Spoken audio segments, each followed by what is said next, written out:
Mordecai may have made fumbling his whole personality, but Rigby is proof that there's hope for even the pettiest of little whiners. Like truly, for every L Mordecai took, Rigby got a W to prove that dating doesn't have to be hijacking your friend's wedding level of complicated. As if we're being honest, animated shows have some of the worst romantic subplots since comic books, milking as much mileage out of a couple as possible, leading to every step of the process being dragged to hell and back, forcing us to endure fake-outs, false starts, miscommunications, and just complete resets, till the writers say F it and start bullying us personally, with the only thing that we get out of it usually being a single kiss that we'll be so starved for closure for that we'll cheer even if the couple sucks. If you cared about any canon cartoon couple growing up, congrats. You grew up to be a masochist. But out of the absolute wasteland that was shipping in the early 2000s, one couple rose up to reject convention, the drama, to keep it simple and flex on just how awful the other guy was, and that couple would be Rigby and Eileen, regular show's greatest couple that was able to skip all the nonsense and show just how a couple can flourish and grow after the kiss, proving that the suffering should be optional. I'm Sarcastic Horus, and I'm here to break down Rigby x Eileen, how it happened, why it works, and how it saved Rigby as a character. As people do joke a lot about the Chad Rigby versus the virgin Mordecai, but people just kinda tend to gloss over just how truly awful he used to be. Don't egg the guy's house. That's not cool. Why not? There aren't any cops around. For those of you who don't know, Regular Show is the story of a pair of college rejects who work at a park, where things will start normal till the crazy kicks in, and at that point only the writers and God will know what's gonna happen next. That horse right there fell out of the sky and has to pass a US history test or the whole earth is gonna explode. What? Like, that scene is a joke, but shit like that would happen constantly. A Yeti arm wrestled death over the soul of a raccoon he accidentally killed after he caught him using a robotic arm he saw on a TV ad to cheat. That sentence is completely insane and just proves how you can't describe what happens in this show without sounding like you're high or lying. But that's just Regular Show's vibe. Like, there's a sentient coffee bean that sprays espresso out of its tits. No amount of context is gonna make this make sense. But somehow, the least believable thing in the show is that Mordecai and Rigby's dead-end park job only pays $100 a month, yet they also get free room and board. Now, I know that sounds like indentured servitude, and after seeing how much these two fuck up, it probably is at this point. But for two guys without $1 or a degree to their names, it works out pretty well. Subsistence living is still a living, especially when it doesn't involve living with your parents, which is almost worth fighting for your life every week for, as when it's all said and done, they can just chill out and play video games, which is as close to a win as some of us get. However, it wasn't all hijinks and homicides, as when these two weren't dealing with shenanigans, they were getting into more, as their personal lives were just as messy as their job, with the biggest recurring element of the series being the utter disaster that was Mordecai's love life. This dude was on a mission to prove that there wasn't a woman in existence that he couldn't fumble. From spending years simping over a barista, kissing his ex in front of his current, to hijacking his friend's wedding, and to lose the best thing that ever happened to him, Mordecai has never met an L that he couldn't take, and the internet has never let him live that down. I already did a whole video breaking down the train wreck that was his love life, so go check it out if you haven't already, as it provides a lot of extra context. But for the purposes of this video, all you need to know is that it was bad. Oh, found it.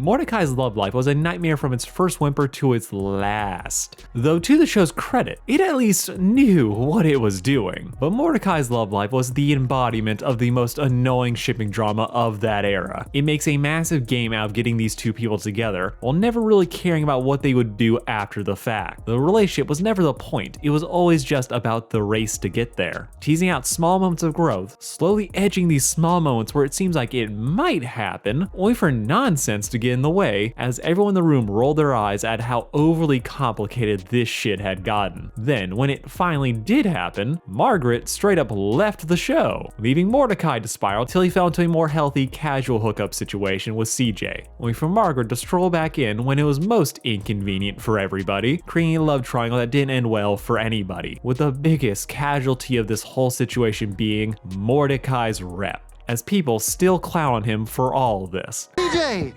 Yo, Mordo, if you're finished hijacking my wedding, is it okay if we get married now? This was the worst. It was drama for the sake of it. There were lessons to be learned, but it wasn't something that you were left feeling great about. But in the shadow of this catastrophe, there was one silver lining, perfectly crafted and honed to prove just what an overcomplicated mess Mordecai was, and how even by cartoon standards, he was a disaster. And that silver lining was Rigby and Eileen. Eileen and I are dating! For like a couple of months now. We have matching bracelets! So over the course of Mordecai pulling a Mordecai, being trapped in his own head, hyperfixating on anything that could go wrong till he manifested it, chasing the illusion of a perfect moment so he never sees the imperfect ones, Regular Show decided to set up the perfect counterexample of just how unserious dating can actually be. That it doesn't have to be this melodramatic, this life or death struggle. Sometimes, dating could just be chill. I get to carry you next time. Deal. I also want to get this clarified. If Rigby and Eileen had been something the show had been actively cultivating throughout the series like it did with Mordo, odds are we probably would have seen them jump through similar dumb hoops, as these shows do love to just add in all these over-the-top stakes for no other reason than drama and dragging it out, till we eventually just stop caring. But what the series did instead is kind of brilliant, as Rigby and Eileen aren't just another couple, they are the anti-Mordecai, subverting all the hassle that we saw the blue tit go through, instead skipping straight to the functional couple who could be together without subjecting us all to hell. I've got to go to the post office across town? Well, I gotta run, Margaret. Literally, I got really into running after you left. It's a health thing. Bye! Like, we really do need to recognize that Rigby and Eileen were built on the ashes of Mordecai's love life. His rep was destroyed so they could fuck. But on its own though, this couple is a great example of just small but subtle storytelling, as the show was able to hook them up without ever making a big deal out of it. Starting in season 1, Eileen always had a very obvious crush on Rigby. She, along with Margaret, formed the female counterparts to Rigby and Mordecai. But while Mordecai was crushing on Margaret, who didn't notice or was just usually dating everyone else, Eileen was crushing on Rigby, who knew and didn't care. Woohoo! Congratulations on second place, Rigby. So yeah, for most of the series, Rigby is just the worst. We give Mordecai all the shit, but early Rigby is probably one of the worst friends in fiction. Being lazy, petty, and impulsive, Rigby's nonsense has gone unaddressed for too long. Like, early Mordecai, not great, but he could at least be bare minimum responsible. He knew when to leave well enough alone and to not be dumb about it. If these two actually made enough to pay taxes, he'd do it last minute, but he'd still have to file for the both of them. Because Rigby would just ignore it, then get mad when people suggested that he should. If we were giving out grades, Mordecai would be ranked higher than Rigby on everything that wasn't emotional intelligence. Like, Rigby eggs a house for the gall of not handing out candy, despite the fact that he's a grown-ass man trick-or-treating. They're both slackers. Rigby, though, is really the one guy who never grew up after dropping out of high school, being perfectly content to just keep doing what he's doing. The man is childish. He's constantly throwing tantrums or sulking whenever he has to do anything that he doesn't want, which in this case is him going on a date with Eileen. You should go for it. You'd make a cute couple. Stop talking! So Eileen did what Mordecai would waste years trying to do, asking out her crush and making it look casual by suggesting it'd be a double date. Rigby is less than enthusiastic. Why'd we have to come on her shift? Mordecai has to beg Rigby to do him a solid and accept it, as he really wants to use this to try and hook up with Margaret. Rigby, for his bro, agrees, but his price is that Mordecai owes him 10 solids, which the thirsty bird agrees to, only for Rigby to ruin everything as he's not even gonna pretend to want to be here. Let's just get this over with. The man is rolling his eyes and being a dick the entire time this date's happening, with his pettiness hitting arch nemesis levels, as rather than sucking it up for the night, he immediately starts abusing his solids to torture Mordecai. And he's not just doing this for his own amusement, he's doing it to ruin Mordecai's night, making him embarrass himself in front of Margaret, also that Mordecai will call off the date. Now, I know this might sound hyperbolic, but Rigby is truly a bad friend. Why are you using your solids to ruin my date with Margaret? Why'd you use your solid to ruin my life? Yeah, he's awful. There's funny, and then there's asking out your boy's crush as an FU on how little game he has. And this isn't just Mordecai's love life. Rigby screwed up Mordecai's just life. Sorry, Mordecai. So you forged my rejection letter, is that it? Yeah, but Ugh, why would you do that? I had to. Rigby tricked Mordecai into thinking that he didn't get into college. This dude is Reverse Flash levels of petty, so you really can't blame everyone else at the park for killing his ass at one point or another. The guy had it coming. Like, Rigby makes Mordecai shit on the floor in front of Margaret. That's how this date ends. And after that, they somehow go back to being friends. I'll kill you! Don't lie, you would do it too. But this date, far from showing just how bad Rigby can be, is also the beginning of Eileen and Rigby's relationship. She has a crush, and he's a petty little bitch who couldn't even pretend to be polite for about 3 hours. As if you know Mordecai's gonna fumble, he still agreed to be there, only to screw up everything. Not to mention it feels like he's resenting having to breathe the same air as Eileen. Hi, Rigby. You look nice. Oh, hey Eileen. This is Rigby's vibe throughout most of the early seasons. He's fun-loving and a goofball, but he also can be just the worst. With only the power of it's a TV show guaranteeing that his friends don't kick his ass to the curb. But in spite of all that, Eileen is into him. And over time, Rigby slowly gets his act together and stops begging to get left in an unmarked grave every week. With Rigby's foray into being less strangleable, beginning as Mordecai and Margaret finally start to progress their relationship, progressing Rigby and Eileen's relationship as they are also now trapped being their constant plus ones. Stop working on it and start making out before the door closes. The show at this point was really leaning into the Mordecai cringe, which had the intended consequence of making Rigby, annoying little man-child that he was, to start looking sane by comparison. He was now the audience surrogate, who would be rolling his eyes along with us at all of Mordecai's nonsense. Instead, he's now hanging out with Eileen as Mordo was trying to do his one-on-one thing, giving Rigby and Eileen the excuse to be together, and most importantly, trauma bond over all of this. Dude, you locked the keys in the car. Smooth move. This can be seen when the group go out camping to a secret and illegal camping spot, where once there, the usual shenanigans happen, like a half-deer man trying to kill them for littering. But before that, Rigby and Eileen actually have a pretty decent time just hanging out, as just because their friends are desperately trying to get laid, that doesn't mean that the two of them can't have a good time on their own. They're just hanging out, playing video games. There's nothing real special here, but it is a massive step up from where they used to be, with Eileen getting her Chadvolution into becoming the biggest badass in this friend group. 3! Come on, come on. As when the boys, i.e. Rigby, forgot the camping gear, it's Eileen who starts a fire with her bare hands. When Mordo leaves the keys in the car, she's the one who breaks that sucker open like her life depends on it, which it did. Again, no amount of context, all vibes. But this is the night where Eileen went from dweeb who wasn't worth Rigby's time to clearly being too good for him. And that's not even it. That's Orion. Oh, and she didn't even have to look up. Eileen, for her part, also stopped being so obnoxious about her crush on Rigby, allowing the two of them to just casually hang out, though the hints of the thirst would pop in from time to time. Like that one time Rigby and Mordecai accidentally summoned the Spirit of Secrets after performing a ritual to fix Margaret's diary after accidentally breaking it and are being too cowardly to just admit that it was an accident. Just go with it. But when they are spilling their guts and revealing their innermost secrets, Rigby drops this gem. I think Eileen is hot without her glasses on. So yeah, Rigby's kind of into her, something Eileen now knew. As it turns out, she was also in the other room the whole time.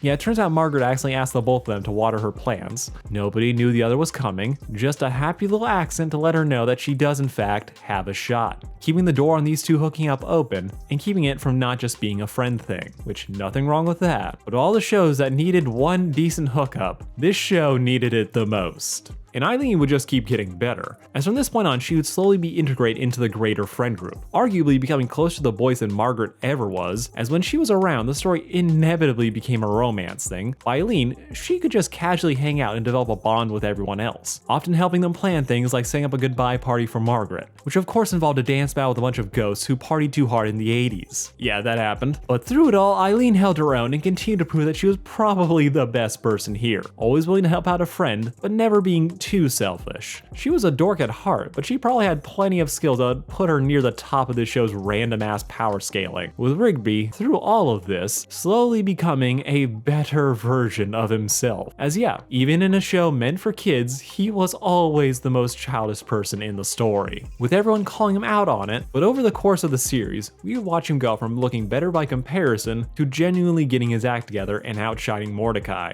with a big impetus for him to do so being Eileen. Even when they're not dating, she knew the right balance of encouragement and tyranny to get Rigby's ass in line, as when he is about to fail a fitness test to keep his job, it's Eileen who trains him to do a single pull-up, taking the time out of her schedule to flex and improve her crush, only for him to try and cheat anyway, with him nearly exploding after improperly using his equipment, with Eileen again having to take the reins and tell him to quit bitching, and to do the damn pull-up. They weren't dating at this point. This wasn't a scheme. She did just genuinely want to help her fail crush keep his job. Eileen was a saint in compared to Rigby. Eileen had her life so together she had spare time to help manage his. He may not always have loved her nerd-splaining, but when the chips were down and he was doing something stupid, Eileen was always going to be there to tell him he doesn't completely suck, and pushing him to fight when his usual reaction is just to give up when things get hard, as that is one of Rigby's biggest issues. He dropped out of high school. He had to be bullied into doing anything above the bare minimum. If he can't do it for fun or to show someone else up, he would rather not do it at all. But slowly, he starts to become less of that, seeing that just because it isn't fun doesn't mean that he doesn't benefit from it, like with the pull-ups or keeping his job or getting the band back together. Rigby's first reaction is always to just quit, to assume that it's not worth the effort, with it being Eileen to remind him that it's possible and that he can be more than just some slacker. So by the time Margaret left town to go to college, leaving Mordecai in shambles, Rigby is the one who has to talk some sense into him, bringing Mordecai back from his post-breakup depression, twice, and rejoin the friend group of Rigby and Eileen, who is now consistently hanging out with the boys, along with Mordecai's new flame, CJ, who, while not the best girl, was definitely his best girl. Rigby and again are trapped playing second fiddle to their goofy-ass tall friends, but they are able to help themselves their romantic anniversary date, with the little people realizing just the nonsense that's going on, so they collaborate to help their lessers out. So rather than enabling the situation or ignoring it like they used to, they really just said, fuck it, and we'll do this ourselves, setting up the romantic moment so they can finally just move on with their lives. They even get a romantic S moment at the end, where Eileen swipes the dessert to give to Rigby in a parallel moment to the other couple, which begins the very fun and very elusive wonderings of just, are they friends or are they banging? As Rigby will reveal later on that Eileen and him have been dating for months, and not even the audience knows exactly when it started. It's saying that something was going on between them earlier in the story, from Rigby going over to her place to check out her new rock polisher, showing just how far Rigby's come from barely tolerating her existence to indulging in her interests even if they don't really interest him. Or maybe the rock polisher is just code for head.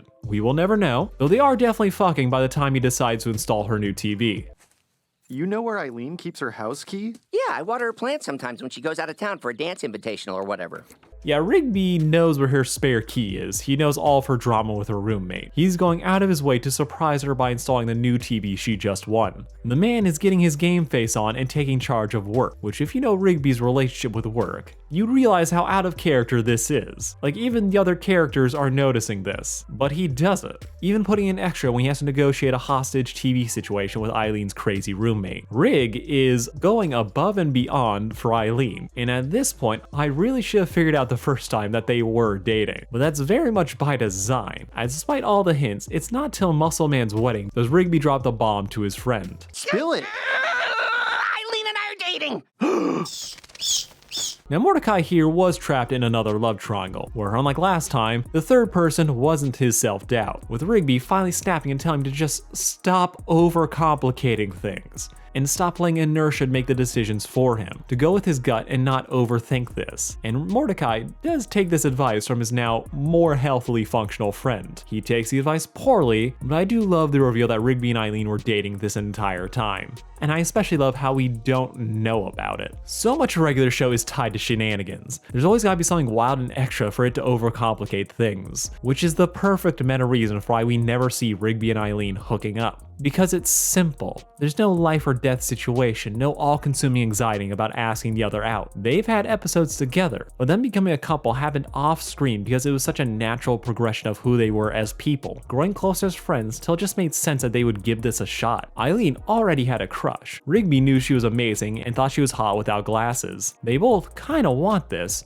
so they figured they might as well give it a try. With Rigby, for all his flaws, he goes with his gut, and that leads him into trouble, but it also lets him avoid all the same nightmare scenarios that Mordecai fell into. Mordecai wanted that perfect moment. Rigby, in contrast, probably just asked out Eileen when they were watching TV one day, and it just worked out from there. Again, watch my Mordecai video if you want the full context of like his situation, but a regular show intentionally leads into the worst of shipping trends, but makes them make sense by making Mordecai just this anxiety-fueled dork. He obsesses over a girl for longer than he probably should have, agonized over asking her out till she was always unavailable, and even when she did show interest, he spun his wheels till they ran out of road. Mordecai is a lot, with it all blowing up in his face as it probably should have, as his actions did in fact have consequences. He's pretty much a cautionary tale of what not to do. Meanwhile, Rigby, for all his flaws, got to kiss the girl and marry her. As dating doesn't have to be complicated, it can be nerve-wracking, sure, but in the absolute headache that was most of these romantic subplots, having just one couple that quietly grew closer, that hooked up, and being so low-key about that no one really noticed, just felt like a giant middle finger to all the overcomplicated bullshit that was so typical of this genre. And they could really get away with it because the couple just worked.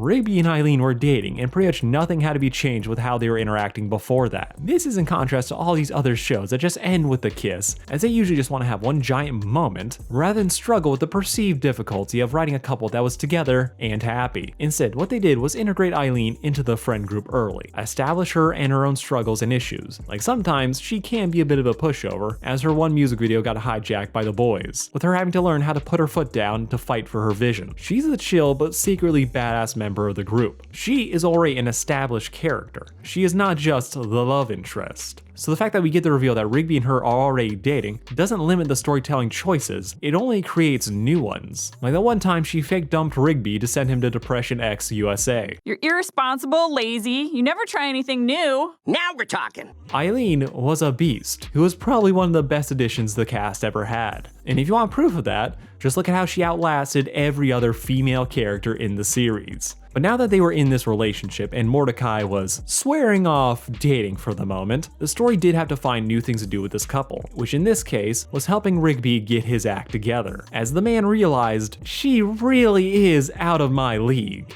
Seems like every day you find some new way to mess up our lives, and now you found someone new to mess up their life too! That's Rigby's dad, and that was probably the meanest thing ever said in this show. But Rig, upon seeing how high her ambitions were in high school, he gets sent into a bit of a tizzy, thinking that he now needs to get his life together to be worthy of love and to not be the guy she used to date when she eventually traded up. This fear drives him to go back and get his GED, which, because regular show, means he has to go back to high school despite being probably in his mid-20s by this point. He tries to hide this from Eileen, with this making him look like a flake as he keeps putting off their plans to be together, as he's really doing this for kind of selfish reasons, and that leads him to neglect her, as it's not because she feels like she needs him to be better, he's doing it because he feels unworthy and he is one slip away from getting replaced. But she eventually catches him in the lie, and he admits he never graduated high school, with her telling him it's okay. She doesn't care that he didn't graduate or she's mentally, emotionally, and financially smarter than him. But I don't need a genius. I like you, just the way you are. Yeah? Yeah. Rigby takes this and accepts it, but he also stays in school as he realizes that he likes learning. He's gonna keep doing this, but he's gonna keep doing it for him, rather than out of some fear of losing Eileen, which I think is the biggest sign of growth for Rigby. He's doing all of this because he wants to, and for someone who started the series so immature, yet by the end of it, he really does get his life together, working towards self-betterment for his own sake, rather than for some nebulous concept of being worthy of someone else's love. There's also a version of this couple that I feel like wouldn't play nearly nearly as well as it was. One where Eileen is always Rigby's savior, where she helps him get his life together and carries him through all of his struggles in making him into a better man. It plays into some kind of shitty myths about people needing their partner to fix them, or to put in all this work rather than letting someone help themselves, putting them on this saintly pedestal when really nobody should be expected to do all of this just because they're dating or married. But rather than that, Rigby hits this balance of Eileen helping him when he needs it and just for the little things. But really, the onus is on him to get his life together and to be better because he wants to. Rigby doesn't need to completely change who he is to mature or become some kind of functioning adult. And we see later that he probably becomes the stay-at-home dad for their kids while Eileen is working, and that is fine. Rigby didn't have to become this PhD student to prove that he is worthy of love. He just needed to finally learn how to apply himself, to not tear down others to make himself feel better, and that Eileen loved him when he was a broke guy working at a park, and she would continue loving him so long as he was being honest. While all the drama was going on around them, they fell in love and proved just how simple things could be. That dating does not have to be this high-stakes bullshit. And subverting the worst tropes of the romantic subplot, they kept it simple, and that worked out for them and all of us. Rigby x Eileen is living proof that none of this couple shit has to consume your life or your show. It was done to spite Mordecai one last time and prove him wrong, but it was an absolute breath of fresh air that so many of us needed, especially after growing up with such tedious romantic subplots. They made each other better, they kept the show funny, and while it won't work for every story, this was shipping done right, while also single-handedly saving Rigby's rep. I love this couple, and even if the final season isn't my favorite, it's a delight to watch Eileen become upgraded to an official main character, as this couple worked and nothing was gonna come between them.